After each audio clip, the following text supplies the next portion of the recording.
Hello, and welcome to another episode of the William Branham Historical Research Podcast. I'm your host, John Collins, the author and founder of William Branham Historical Research at william-branham.org. And with me, I have my very special guest, Chino Ross, pastor, Bible teacher, and voice of the Understanding Scripture and Truth by Chino D. Ross YouTube channel. Chino, it's so good to have you back. We have explored all things Hobart Freeman for a few times now, and now we're getting into the nitty-gritty of the downfall of what happened and the very destructive nature of a cult. There's so many ways in which a cult can go. It's like a train with no rails, but this one went in a very bad direction. And as we'll explore as we get further into this, it went into a direction that's somewhat familiar to people of the modern era. So I'm very excited to get into this and talk about the implosion of the Hobart Freeman cult. Well, thanks for having me on again, John. So you're ready to go down the rabbit hole with me again? I think you've been down a lot of rabbit holes. We have. There's just so much to this. You pull one little string out and the whole ball of yarn becomes to unraveling. And somehow they're all connected. I haven't figured out how all these tunnels and channels connect. I think you have that figured out better than I do. The money, man. Look for the money. Yeah, and as far as a cult goes, some people are maybe hesitant to call Faith Assembly a cult, and I think it all really goes back to your definition of a cult. Probably most people in the church today think of a cult along the line of Mormonism or a Seventh-day Adventism or Jehovah's Witness, where you've got groups that have a doctrine that is at odds with what we've always thought of as the essentials or the fundamentals of the historic Christian faith, like the deity of Christ or his virgin birth and the bodily resurrection. But you and I talked in another podcast or interview together that I think you could, again, depending on how you define a cult, if you don't call it a cult, you could say it's got cult-like tendencies. But if the framework and the structure of the organization and the individual leading it tends to put people in extreme bondage to them and to their teaching, at peril of losing their salvation or excommunication, I don't know what else you would call that but a cult, even if they hold to orthodox, fundamental Christian doctrine. Yeah, that's true. The word cult simply means a group of people with a common idea. You had the early Christians were the cults of Jesus Christ. I mean, it's really not a bad word, but people like Jim Jones have made that word infamous. And so when you hear the word today, cult, You immediately go to Jonestown. But I think the proper term, as I understand it, is destructive cult. If the cult has a framework that allows destruction, and usually that framework, if it is most destructive, it consists of controlling and manipulating people. And that's where, really, it's where it gets problematic. And if you've explored any of the comments on my YouTube channel, anytime we use the word cult, immediately the people who are in the cults, the destructive ones, they immediately say, well, why aren't you attacking the Catholic Church? The Catholic Church has all these problems. And if you'll notice, every single cult that is being manipulated, they always go to try to find something that's worse and say that's worse than us, not realizing that, well, there's a reason why you're going to the worst, because you understand that destructive nature of the group. Well, I know you've done a lot more study in this broad field of cults and cultism and cult-like groups. So, yeah, I totally agree with that. And, yeah, Faith Assembly definitely became, maybe it did not start off a cult, but it definitely became that, has all the earmarks of that. And there are still people out there, John, who are dyed-in-the-wool Freemanites. And, what they have said to me all along is, you don't have any place to speak because you never moved to Indiana. You never lived there. You never were part of the church. And that's true. But they just don't understand how long my connection has been to Hobart Freeman and Faith Assembly, back to, as I told you in an earlier interview back to when I was a teenager. And I think in the last podcast, you put some pictures up and of inside Hobart Freeman's home. And those came from my camera. That's me standing there taking the picture. And I bet there's not 1 in 100 people at Faith Assembly who were ever in Hobart's home, not 1 in 1,000 that followed him that were ever inside his home. And that's me in the kitchen, in the dining room, in his study where he did his recordings. That's actually, John, the back of my wife's head in one picture where June Freeman, Hobart's wife, Hobart had passed away by the time these pictures were taken, had put on rubber gloves to reach into a cabinet and bring out and show off some little carvings that Hobart had done. So, I mean, I've been out to eat with June. I've been out to eat with the other ministers. I know them, they know me. So I do know a little about this, even though I was not a part of the church. Yeah, and the way the cults control their information, usually that's why the backlash happens, because you're exposing something that the rank and file member just didn't catch. They didn't see it. I get the same thing, and as you mentioned, I found all these spider webs, numerous spider webs of how all of this intricate web of deceit is connected. And for instance, if I publish something that's critical about A.A. Allen, I'm going to have the Allenites contact me. Well, you weren't in this cult, man. But no, the information's out there. I'm just simply, stating the facts and spreading them. So I see no harm in that, especially if people can learn and grow from the history. It's good to understand the history so we don't make the same mistakes. Yeah, I agree. Well, let's return to Faith Assembly. I think the last time we had talked about them leaving the Glory Barn, it was a rainy day, April the 23rd of 1978, when after having a several-hour meeting between Hobart and Mel and Mary Beth Grider, Mary Beth and Mel had realized the direction the church was taking was not just a church going to teach on healing, but it was going to be a church teaching against doctors, and that if you go to doctors or you wear glasses or you use a cane or have a wheelchair or take your insulin or have a baby born in the hospital, all of the above mentioned would all be off limits. That's going to be grounds for shunning, if not excommunication. And I just know that Mel and Mary Beth didn't want to be a part of that. So they decided to start charging rent, $425 a week. And on April the 23rd, Hobart in a sermon said, "That's extortion. We're out of here."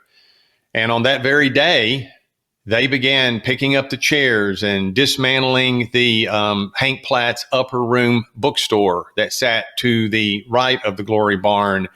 And, that was the end of a whole entire era. I think I've told you before, I don't know if my camera is pointing over towards the rock but that actually, that blue piece of concrete came from the chimney of the Glory Barn. And something else I didn't mention, and John, you just got to stop me or corral me if I go off in too many directions. I can talk ad nauseum on Faith Assembly, but when I say one thing, as you know, it reminds you of something else. But that picture that I took out my car window in August of 1976 of the Glory Barn that you put up in an earlier podcast, if you look closely and look at the chimney, you will see a white dove painted on the chimney. There are a lot of colors going on in that. It was an interesting place for them to have a church, and it was wonderful. Everyone loved it there. But a couple of years later, that white dove is gone, because someone had pointed out to Hobart, you have taught, based on the second commandment of Exodus 20 and other passages like Romans 1, no representations or images of God. And I think he was right on that. But he had the Holy Spirit dove on the chimney. So they had to go and paint over that, I think, before they even left there. Well, so once they left, what are you going to do? I mean, there goes your building. They had sunk a lot of money into that place, the air conditioning and all of the remodeling, all the lumber bills. As far as I'm aware, Mel just handed the bill over to Hobart and the church wrote a check. So Mel and his, what prior to Faith Assembly using it as a church, all he had was a rundown sheep barn that he was wanting to use as a coffee house. So he was able to get a nice air-conditioned, remodeled, painted, fixed-up building. And Faith Assembly, which was the name of the church, the group of people, not the building, Faith Assembly was able to meet there from October of 1972. And if you want to hear the first message ever preached there, Hobart did a 4-part series entitled Submission to Authority and Non-Resistance. Tape number 1 in that 4-part series is their first meeting in October of 1972 in the Glory Barn. Their last meeting was April the 23rd of 1978. So once they left, Mel and Mary Beth were, I think, glad that they were gone. But within a year of them leaving, Mel had gone back to, according to the reports, had gone back to, even his wife said this, to drinking too much. He was really depressed over how everything turned out, and he died of a heart attack.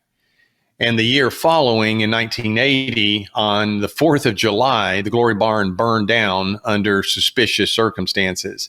They did an investigation.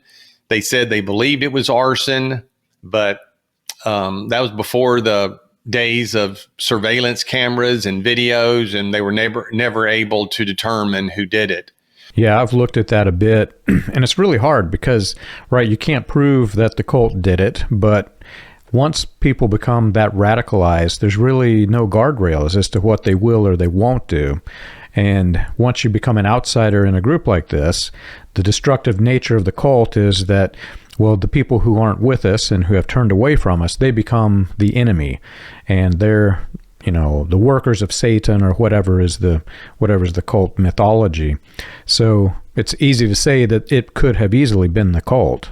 So I'm not blaming Hobart or Faith Assembly for Mel Grider's death, but it is just a terrible combination of circumstances where you've had this wonderful arrangement between you and Dr. Freeman and the people, and they just pull out and leave and ended up dying of a heart attack the next year. So they have no place to go. So they applied for a permit and got it granted fairly quickly to set up a big tent. You mentioned A.A. Allen, and that was the A.A. Allen and Jack Coe and Oral Roberts and William Branham and Gordon Lindsay. I mean, those were the days of the big revival tents. So there was a big tent that went up on the north side of Warsaw, Indiana. It only stayed there for a short period of time, and then they moved it to Goshen, and it stayed there the rest of the time. So any of the messages that you hear from April the 23rd, say the late spring of 78, all through the summer of 1978, and all through the fall of 1978 were preached in the tent. The series on the book of Galatians, which was a turning point series in the church, because it just brought down, it was so hard on the people. I'm going to give you a quote from one of those messages before we're done today. But I think the people, there was some enthusiasm over the fact that we are no longer in a building that we have no control over, that we are just, basically tenants here. And I think they also probably interpreted that as persecution. Anytime anything bad happens, it's persecution. And I can remember in my youth going through the same thing. When I was a young pastor in Minnesota, we were meeting in a big building, and we really wanted to go back to the New Testament church house, the house in thy church. And we left that building. We had a big group of people, and we actually moved I opened my house. I was the pastor, but I also said, I can host this group of people as well. We had a wonderful group of people. So we were in a little town called Waconia, Minnesota, and we moved the church from this big, I don't know, might have been a Lutheran cathedral or something. And we hated it. It was cold and echoey and hollow, and we didn't like it. We wanted a church in the home. So we moved into my house. Well, I think maybe the next Sunday we had the police knocking on the door saying we were making too much noise.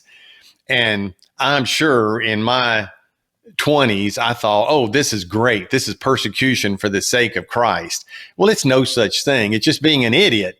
There are laws that you have to abide by. And if you were, I wouldn't want somebody next door in a rock and roll band practicing. Well, a lot of people wouldn't want a church next door either. So we ended up having to move out. But I think what was going on with Faith Assembly is, wow, persecution. We've been forced out of our building, and now we're in this tent. It was a tent that would seat 1,000 people. One of the messages entitled "Stealing the Children's Bread," you can actually hear a train, the whistle, coming down the track as it's getting closer and as it goes by. So there's some funny things and fun times that I think a lot of those people experienced, and anybody in your listening audience, if they were a part of that, they will know that what I'm telling them is definitely the truth. If you've been in a cult for any period of time, you've got some crazy stories. And we went to churches, everything from, I think one of them was it was a rented Boy Scout facility. So here I am as a child, and you can imagine all of the different things that you saw on the walls of the Boy Scout place while you're sitting there trying to think about Jesus. And me as a kid, that's forever burned in my mind. But the one that tops them all is the Branham Tabernacle. Right when you got off the interstate onto 10th Street to go to the Tabernacle, the very first thing that you saw or smelled was the sewage department. So I have forever burned in my head this memory of associating the Branham Tabernacle with sewage, which, that's that's another joke for another day I won't tell now. But so you've got some documentation on the moves in the facilities, right? So June, John, always sent out a newsletter. It was sent out from their home. So there's, their mailing address in Leesburg, Indiana, Dr. Hobart and June Freeman. This one was sent out in August of 1977.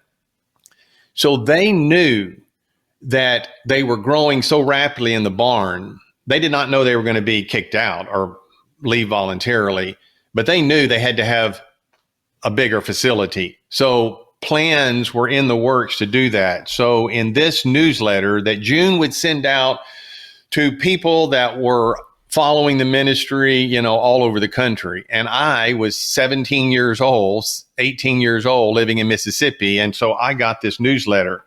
And here's what she said in August of 1977.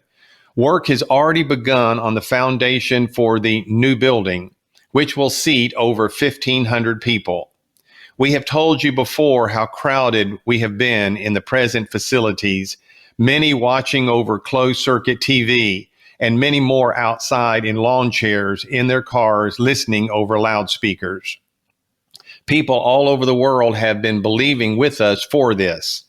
One man in Illinois has offered to bring his equipment and some of his crew just to lay the floor. Already, we have received over $113,000 toward the cost of the new building. So they already had this in the works. They're going to put this new building up. It wasn't something that, totally caught them by surprise. It's just the building wasn't ready on April the 23rd of 78, whenever they had to leave the Glory Barn. So when cold weather got there and they were still waiting on their plumbing or sewage permit. So they moved into the building. There was a trailer or two outside that was just full of porta pots, because we're talking about 1,000 people, out in an evangelistic tent. I was at the Glory Barn. I was at the new building many times. Unfortunately, I was never there in 1978. I was actually in college down in Mississippi then, so I never got to experience what the tent was like. But they moved in and cold weather began to set in. As you get late in the fall, we're talking about not far south of Chicago. This is the north. It's going to get cold up there. What the church had to do was break up, and they just began to meet in a variety, many different homes with different ministers taking the lead and teaching those little groups of people. The whole time waiting and waiting on this sewage permit. Well, finally in December 1978, they got the permit. They moved into the new building. They had no heat, didn't have any heat that whole first winter, but I think everybody was so excited they didn't care. You could wrap up real well and be comfortable.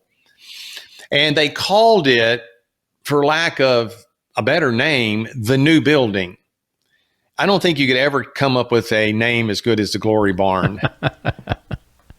And that name stuck with him.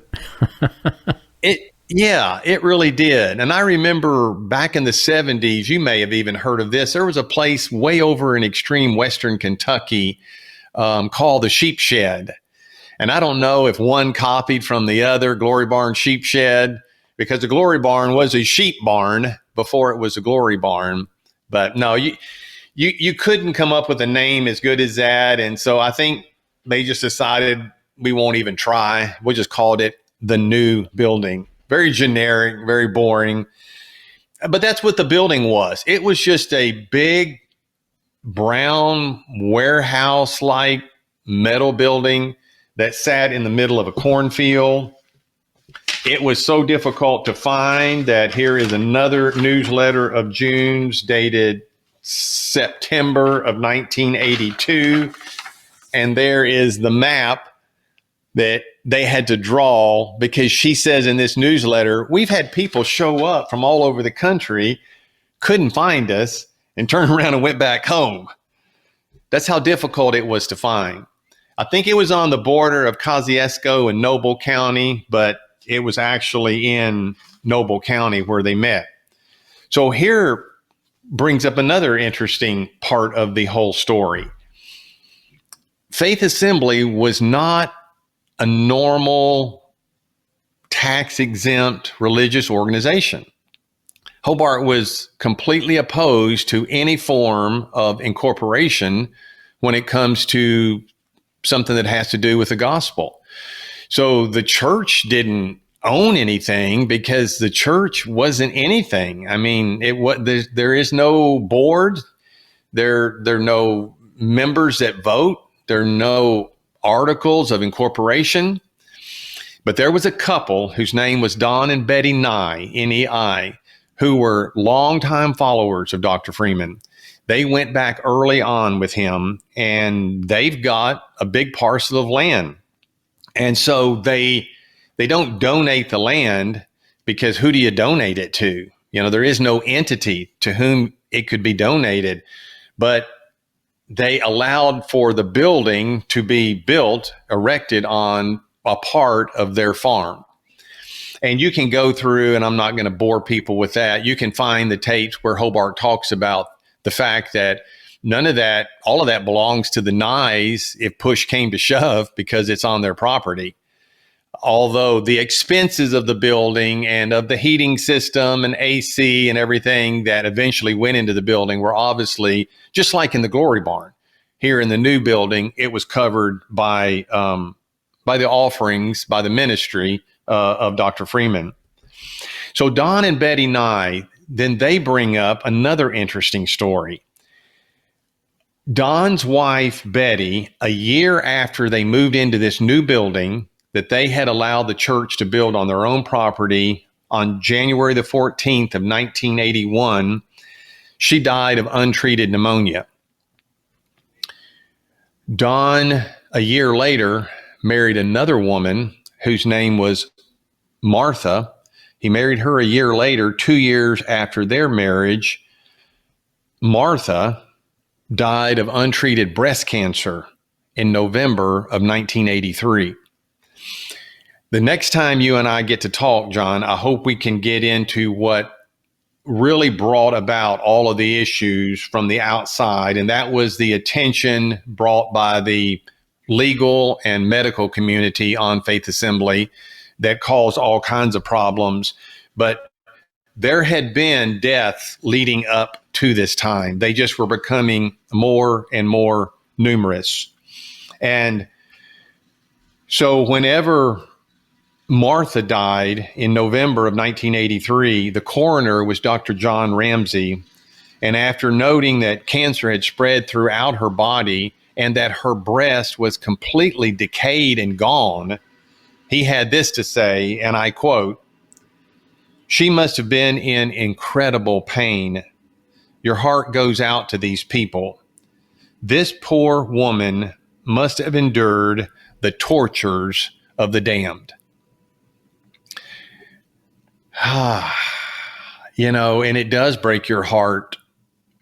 Don's had two wives die, Betty and then Martha, of untreated. Now, could the cancer have been slowed or cured? Probably not. Who knows? We don't know. It's so sad. We have people in our support groups who have family members who are not alive because they had been convinced not to get medical care. And, whether it's cancer and maybe at that time it wasn't treatable, or whether it's something that could be cured, at minimum, you can go to a facility and you don't have to suffer. And I think that's really the critical thing here. There are some diseases that the people get in these faith healing cults that they could have lived if they just got access to medicine, but at minimum, they can get help where they don't have to suffer. Betty's death of untreated pneumonia probably could have been taken care of. I don't know. But Betty, by the way, was a registered nurse. And Betty Nye, Don Nye's first wife, has a very interesting connection with one of the ministers, one of the main ministers under Hobart at Faith Assembly, whose name was Jerry Burkett.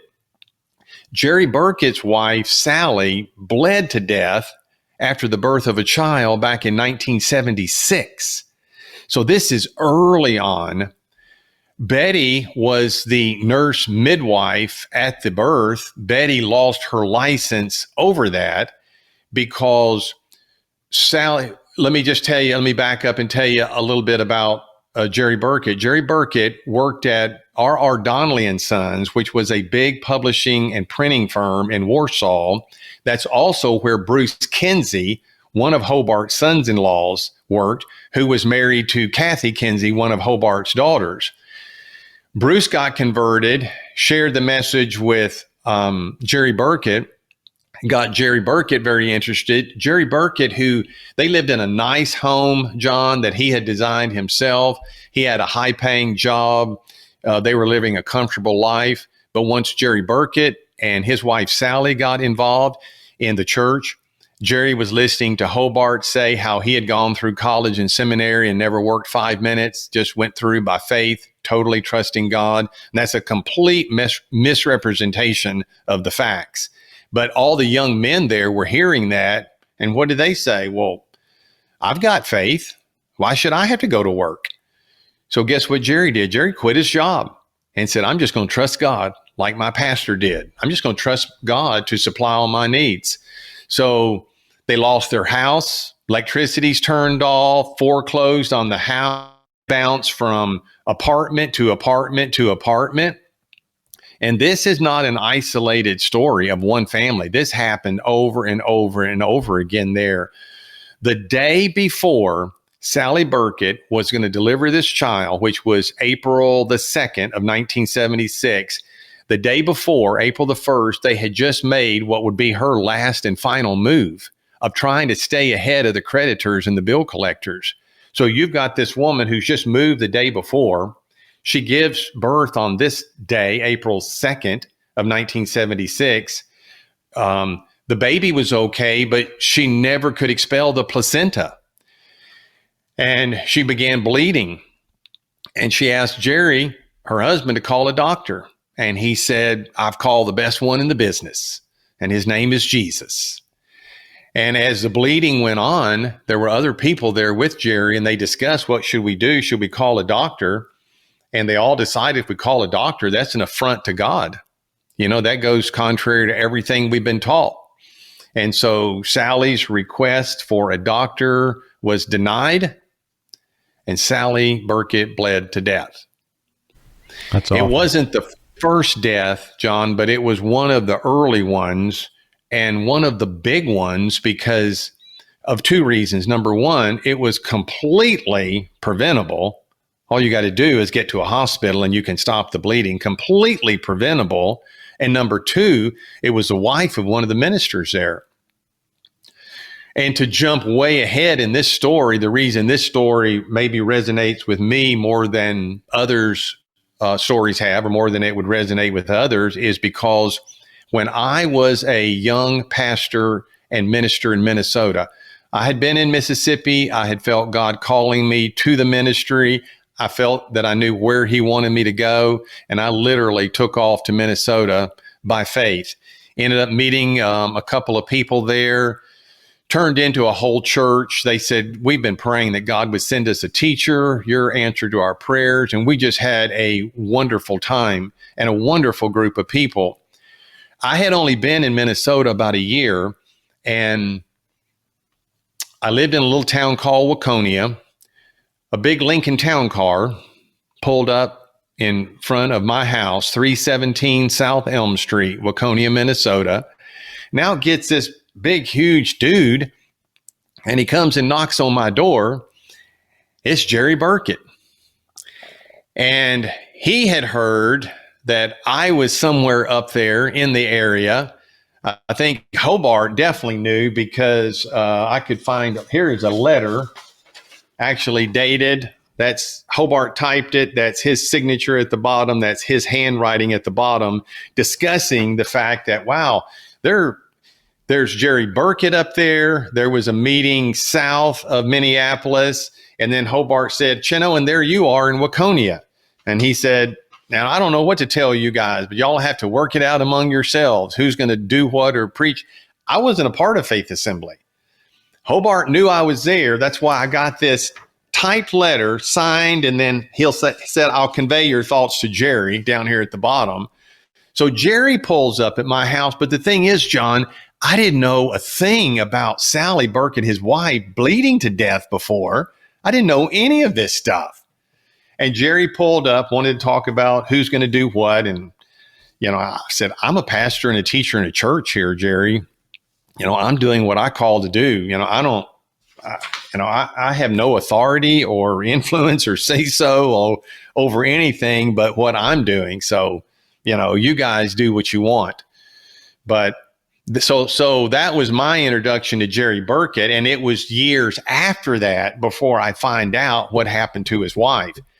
And the story with his wife was so sad because in her last moments, she had a friend. I don't know if her name was Susan or that's a pseudonym, but she had a friend named Susan, and she asked, will you please go get Susan? The reason that she asked for Susan was part of an underground network at Faith Assembly for any of the people who wanted medical help. You couldn't do it out in the open.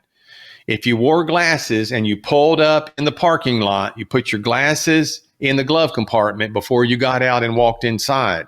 Susan was part of the underground, and Sally asked Jerry, would you go get Susan? And so he called Susan. Susan was at home. When she found out who it was, she did not want to go because she said, I just knew they wanted more prayer warriors. That's what they were calling me for. So she said, I didn't go. She said that wasn't good enough for Jerry. A little while later, his car pulls up in my driveway.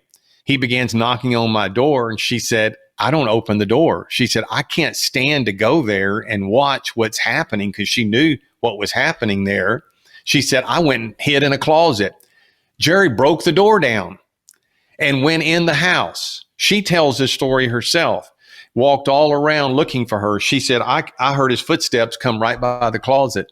And then he went on out and drove away. And Susan said, I look back, with regret. I wished I would have had the courage to do something about it, because it would have saved a woman's life. But you and I know what the mindset is whenever you're in one of these cults.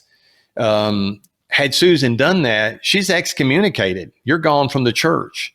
And what does that mean when you're gone from the church? You've lost your salvation. You're gone from God, because God and the church are coterminous.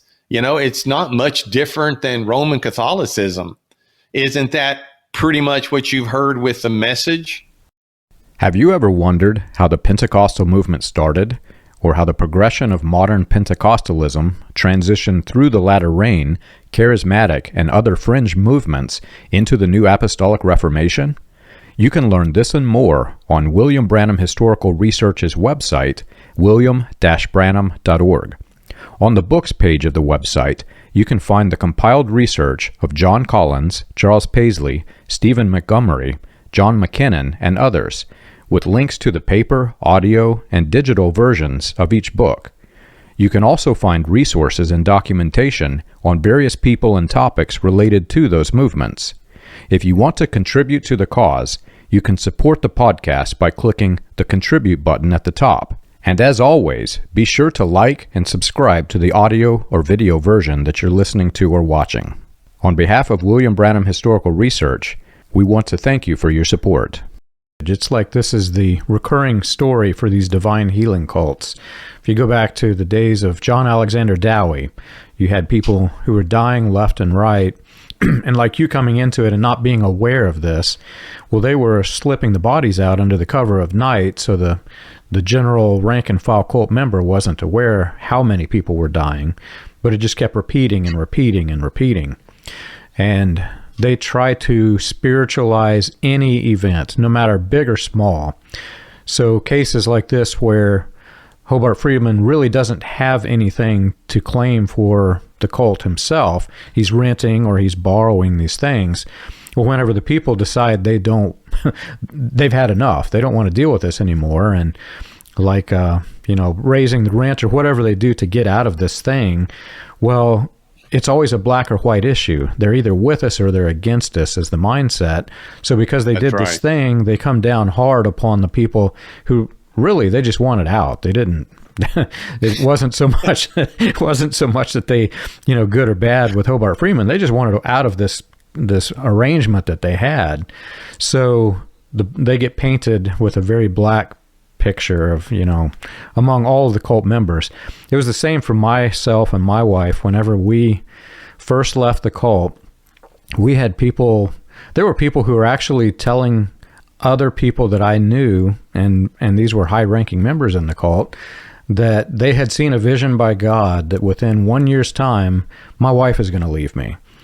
And you get branded like that. So everybody who's in the cult, they start thinking of, well, here's John. He's the guy whose wife is going to leave him. And that was, that was 2012. We're in 2024 now. But you get branded. And what happens is after the branding comes in their head, because you're part of now this mythology, you're of the evil side of the mythology.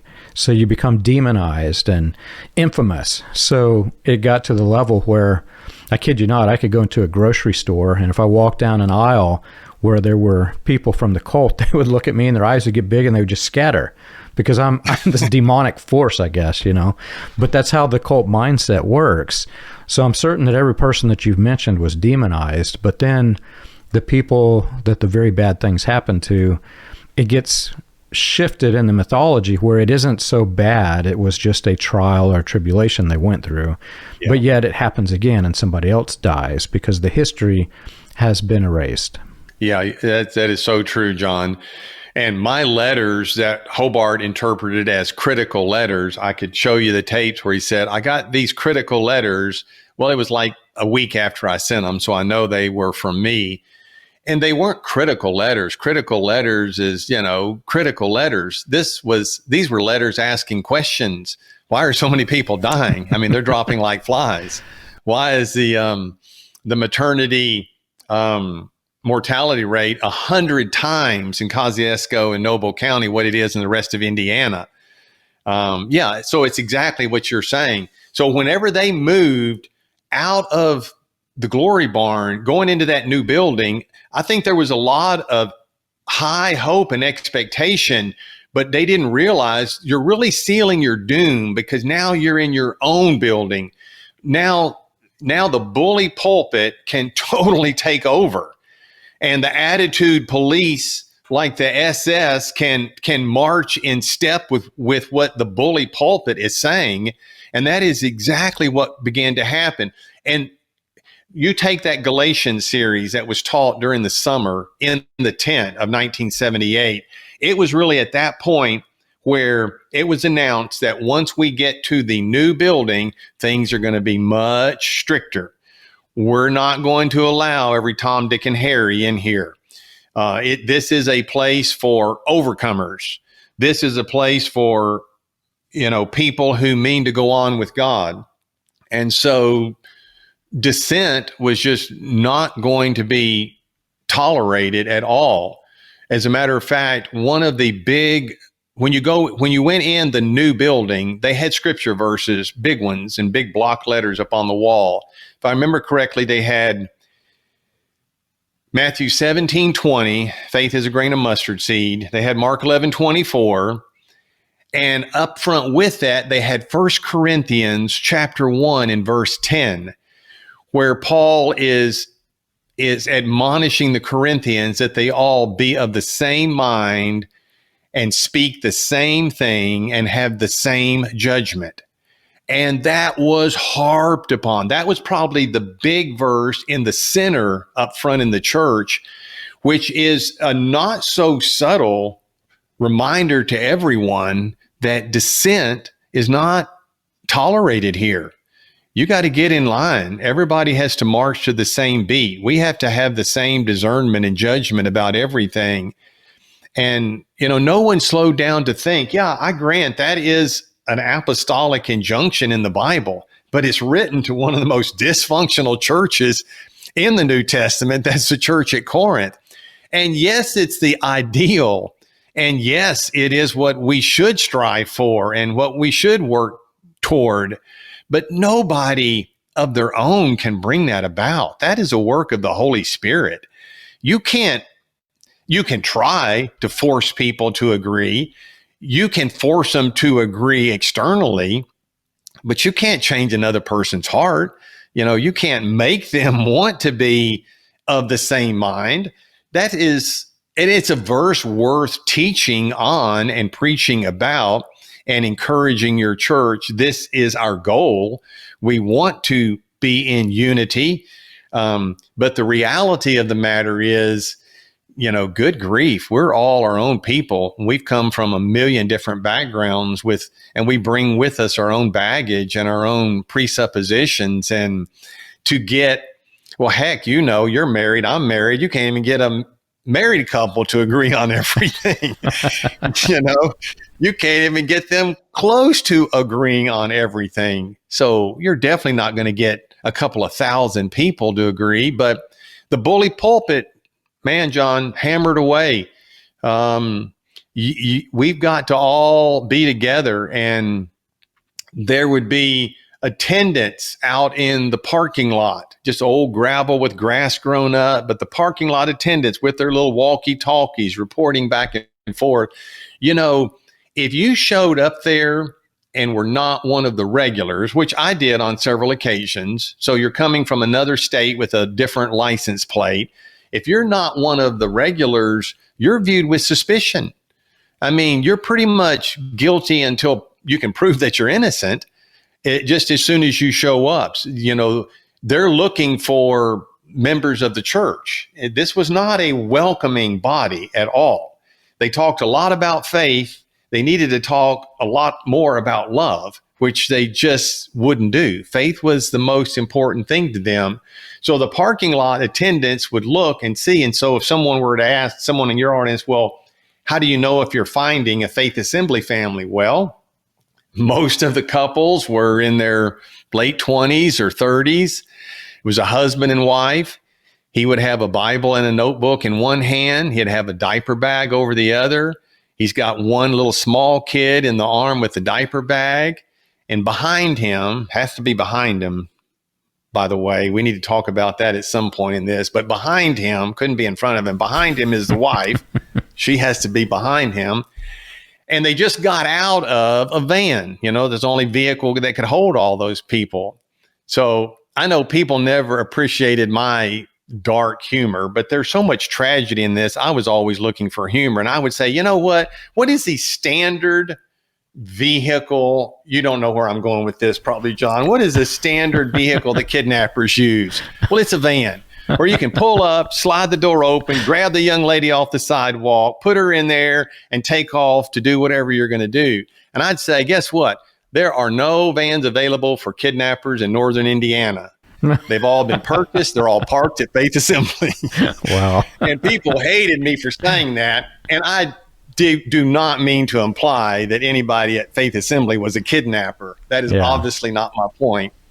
But they never appreciated my humor on that. But if you look at some of the old pictures, they actually had the van rows. And there were just rows and rows of these vans. So the parking lot attendants knew what a Faith Assembly person was going to look like. And if you showed up and you're not a Faith Assembly like person, then, you're viewed with suspicion.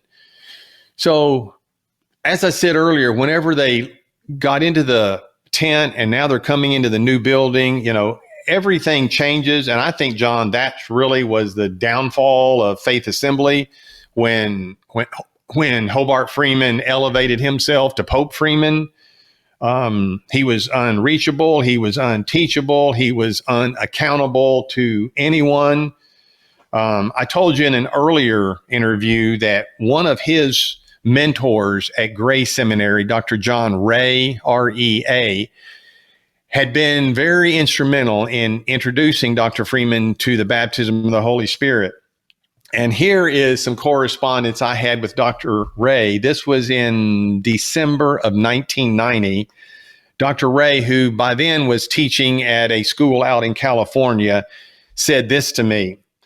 Yes, Hobart Freeman was a student of mine at Grace Seminary in his doctoral studies. My wife and I were instrumental in introducing him to the baptism in the Holy Spirit in 1966. And here's the point I want to get to. Later, we were saddened to see him become so extreme in his faith teaching. By the time he moved from Claypool to found and lead the Glory Barn in North Webster, we no longer were having any fellowship with or contact with him and June. In many ways, Hobart was an excellent Bible scholar and careful Bible teacher, but, and then he has ... exclamation point. You fill in the blanks yourself there. So that was his mentor that had been a professor of his whenever Hobart was working on his doctoral studies. And that was an intelligent, educated seminary professor who realized that Hobart had gotten to the place where he had drawn a circle so small around himself that he was the only one that could stand in it. And everybody else was on the outside. And so he began giving these threats and warnings against anyone who would challenge him or disagree with him. If anyone's heard any of his messages to any length, they'll recognize these are direct quotations. Here's some examples. God doesn't give you the right to sit out there and pick and choose which things you want to obey. Here's another one. If you can find things out on your own, then why did God raise up anointed fivefold ministry? I mean, isn't that setting the scene for being able to tell people anything you want to tell them? Right. And, we talked earlier about the qualifications for determining whether it's just a cult of people or a destructive cult. Well, now we're getting into the cult of personality. Once a person has reached that level of authority where he can say anything he wants, he or she do anything they want over the people and take that level of control over them, well, then the people are just beaten down into submission and they begin to assume the identity of the central figure because they're they're almost going into the state of mind of a child, and they see this parent-child relationship, but it's a very, very bad parent. And so they take control, they hijack their minds, and now you have a cult of personality that has developed. He would pronounce a curse on anyone who left Faith Assembly. He says those people are biting the hand that fed them. He said, if you want to go, go. there are already two waiting for your seat. Don't bother going to another church after leaving here. You'll fail. And he screams at the top of his voice. In the Galatians series, he says, if you leave Faith Assembly, you are not saved.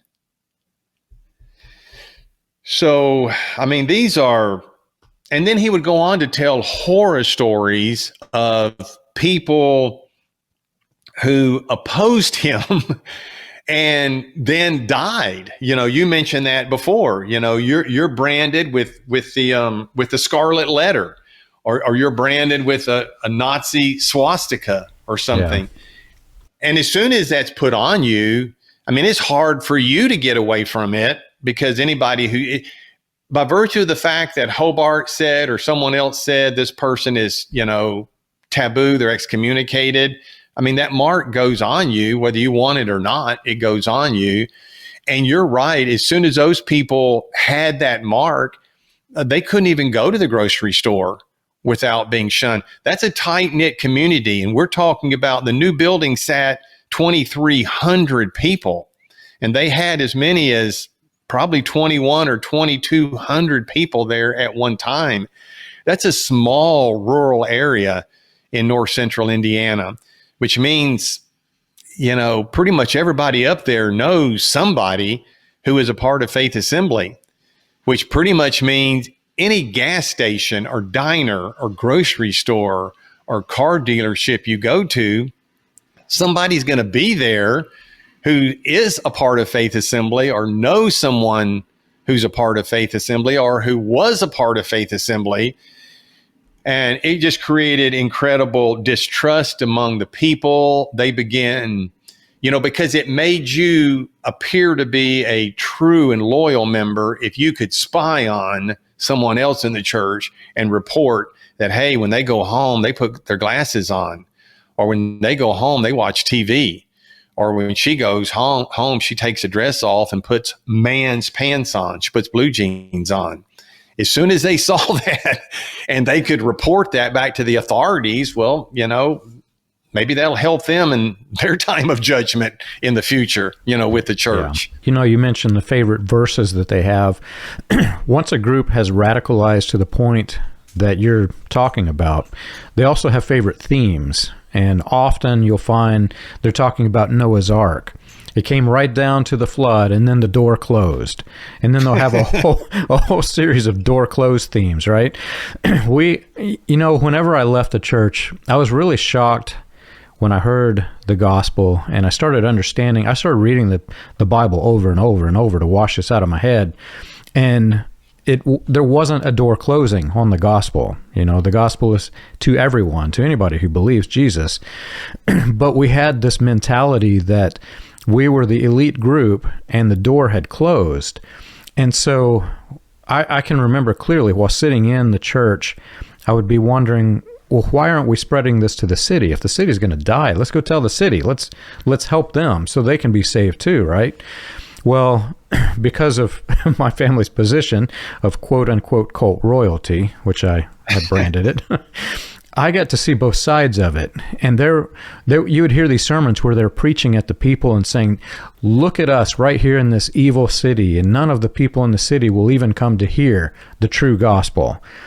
Well, they're not telling the people who's listening that the deacons are actually closing the door in the faces of people who are the outsiders, because like you said, they can recognize the cult members and the non-cult members. And I've actually stood there whenever they were casting the people out of the church who were curious people who came from the streets. So you've got this mentality that the door's closed. We're right at the last days. This is the end. Stick with us. And once you get in that mindset, it gets really, really destructive and dangerous.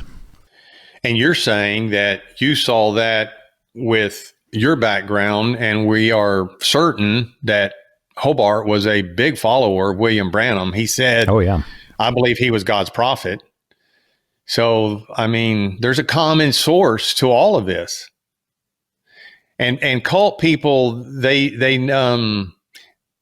the way you recognize them, they talk the talk and walk the walk. They have a certain walk, they have a certain talk, so you can spot who is a part of our group and who isn't. And God help those that, came in off the street looking for a drink of water, of spiritual water. Oh, yeah. Because the terminology being used is just way out in left field. And you see, wow, everyone's marching, it's like the SS. Everybody's marching to the same beat. I've got to pick my foot up and drop it down in the same step with everybody else. If not, I don't stand a chance. How horrible is that? Oh, yeah. Yeah, the cult's loaded language keeps everything together, and so people can identify each other. I don't know if it was you I mentioned too or somebody else, but I have a hard time sometimes when I'm interviewing people from different splinter groups of the message because they'll have a different loaded language. And so as they're talking, I've got multiple monitors up. So I'm going over to this monitor and I'm typing in what they said so I can find, well, what is that phrase that they just said? Because I have no idea. But to them, it's so common. They think everybody knows this phrase. Everybody who's a Christian should know what it means to be the midnight cry or whatever is the the phrase that they've been taught. Yeah, or the man child, that you're part of the man child company or the manifested sons company. John, there is there are probably several sites, but there is one main site online that we ought to mention for people that want to go down the rabbit hole with us, because it's a site where ex-Faith Assembly people who are maybe still in favor, maybe not in favor, are able to just voice and vent. And it's called Tomax 7, Tomax, and then the number 7. And it goes back 20 years ago from now. And you can I think the guy started it around 2004, 20 years ago, and you can just see posts through the years. But there was one in particular from April of 2008. This person said, "When I think of Faith Assembly, I feel great sadness. Sadness for my parents who were so young and enthusiastic and overjoyed to be part of what they thought was a great movement. Sadness for my mother who had to wrestle with untreated depression for so many dark and lonely years. Sadness for their heartfelt beliefs that began to crumble when the unthinkable happened, when Brother Freeman, as I always heard him call, died. Sadness for the youth my siblings and I never experienced, as we were taught so young to redeem the time because the days were evil. Sadness for all the family that we never knew and all the friendships my parents nipped in the bud because we could not associate with even very godly people who did not follow the teachings of Faith Assembly. Sadness for the years of feeling like an immigrant in my own country, of not understanding the cultural references around me or the casual manner young people use to address their elders, or that wearing a bathing suit does not guarantee your eternal damnation. Sadness for all the times we barely had food in the house, but my father would scrape together a few dollars for the locked wooden box in the back of the church, even if it meant he did not eat or had to forego his beloved coffee. My mother told me recently that in all those years of counting their deprivation all joy, they spoke with Brother Freeman one time in all those years. They devoted themselves to this man and the message he preached and the God he served. They sat under his teaching Sunday after Sunday, Wednesday after Wednesday, borrowed stacks of his tapes in between services. They left family and friends and education and careers all behind for the sake of the gospel he preached, and likely he didn't even know their names. And it sounds so similar to what I hear in the support groups from people. I know families who their entire livelihood was in one state, but because the cult leader condemned that state, or because the cult leader moved to another state, they would upend the whole family and they would go with him, and actually had good lives, good businesses. And these people, they forfeit everything, and in the end they have nothing, and it's really, really sad. That's why I've always kind of been against it, and why I saved all these notes, John, about Freeman. I never knew I'd get to use it like this. I always thought I'd just write a book sometime. But it's not to get back at Hobart. Hobart's dead and gone. You know, it doesn't have anything to do with that. It's the fallout. The fallout is devastating from these groups. And if you can't provide some kind of, which you are obviously doing a great job of, reliable, documented, historical evidence and proof, you know, these people are just out there floundering, trying to figure it out on their own. So good job, my friend. Well, thank you. It is quite the history, and I'm with you. The history needs to be documented, good and bad. And what I found is that after leaving the cults, you find these other groups that are not cult groups, and they value their history. You can go find entire archives. In fact, I've dug through some of them. They've opened the doors to me, and you can find the entire archive of everything in their history, good or bad. And they're proud of it, because they say, look, we made this mistake back here, and here's where we corrected it. Versus in the cult, they hide the mistake and pretend it never happened. And history is bound to repeat itself whenever you do this.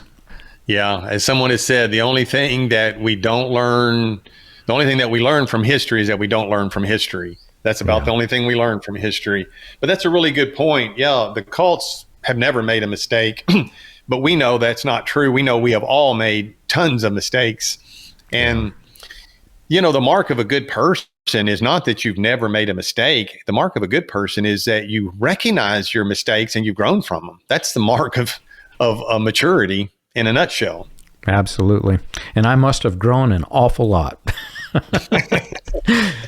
Well, thank you for doing this. We'll get together again, and there's a path this is headed, and I'm getting really excited that we're getting closer to that path, because there's a connection that I'm certain that almost none of our listeners are aware of between Hobart Freeman and the NAR.